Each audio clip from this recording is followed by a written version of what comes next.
Friendly internationals are often dismissed as pointless exercises, and this week Gareth Southgate could have been accused of buying into that particular idea. Picking lots of young centre-halves only to play Kyle Walker alongside two other right-backs in a back three was one possible angle of attack. Considering Eric Dyer for a quarterback role only to leave him out of this game altogether would be another. Never mind testing players for asthma as part of what Southgate claimed was a wide-ranging health check when one imagines their club doctors have already identified any symptoms. But if it was difficult to see what possible use this encounter could be for an England manager entering the final phase of his preparation for the World Cup, there was some purpose at least to deploying this particular forward lineup. In the absence of Harry Kane, Southgate needed to look at his attacking options, and a front three that included Raheem Sterling and Marcus Rashford was worthy of examination. With Jesse Lingard completing the trio, there was certainly no shortage of pace, and Southgate doubtless hoped it would enable Sterling to perform as effectively for England as he has for Manchester City this season. If Southgate already has a team in mind for that opening World Cup game against Tunisia on June 18, Sterling must be a strong contender for a place alongside Kane and Dele Alli. His club form demands that he be considered. The improvement he has shown under the guidance of Pep Guardiola something that must encourage the England manager. The talent has always been in evidence.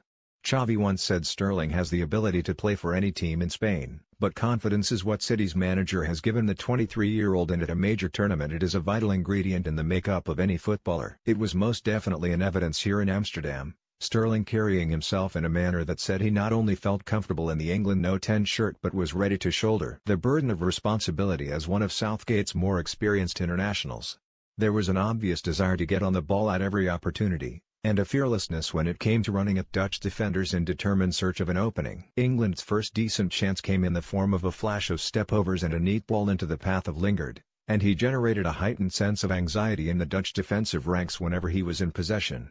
Heaven knows, at this stage, how England will line up at the back on June 18. When Southgate said Brazil were some way ahead of England in terms of their development as a team, he wasn't kidding. To suggest after this that England remain a work in progress would be something of an understatement. But Sterling is becoming an important player for the national team, and a measure of his value was the collective gasp when Holland's Jeroen Zoet raced the rapidly advancing Sterling to a ball knocked forward by Rashford. Fortunately for Southgate, his young forward did enough to avoid a heavy collision and remained in one piece. If there was a source of frustration, it was the limited number of balls into the front three, even if players like Walker and Kieran Trippier actually performed fairly effectively. With regard to Sterling, however, that should be no great concern, because this is an English player featuring prominently in the standout side of the Premier League and being educated by a coach as skilled as Guardiola. Come the World Cup, the front five surely picks itself if everyone is fit, and we assume that at some point, probably now, against Italy on Tuesday, that Dyer does indeed find himself deployed as the ball-playing central figure in an England back three. With Jack Wilshere now seemingly back on the international sidelines, Jordan Henderson, captain,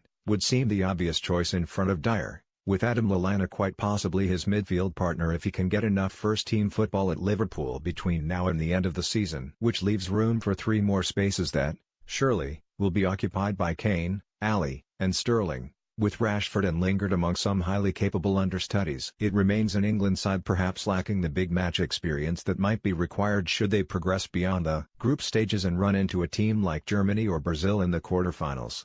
But there is potency, creativity and pace in that team, and the trick will be providing such attacking prowess with a solid enough platform to tackle a major tournament with rather more purpose than they have managed in more recent attempts. Sterling is a reason why England could fare so much better than they did in France and Brazil prior to that. He had a dreadful time at the last European Championship, but he is unrecognizable from the player who became a target for supporters frustrated by the stuttering form under Roy Hodgson. It was Guardiola who called Sterling, remember, during the difficult time in Chantilly, and word has it there have even been conversations between City's manager and Southgate about how to get the best out of him. Judging by Friday night, not to mention the last 7 months, it seems to be working. Indeed, when Southgate decided to call it a night for Sterling and his two attacking colleagues after 67 minutes of this contest, it was the City player who received what looked like a few more words of encouragement and a pat on the back.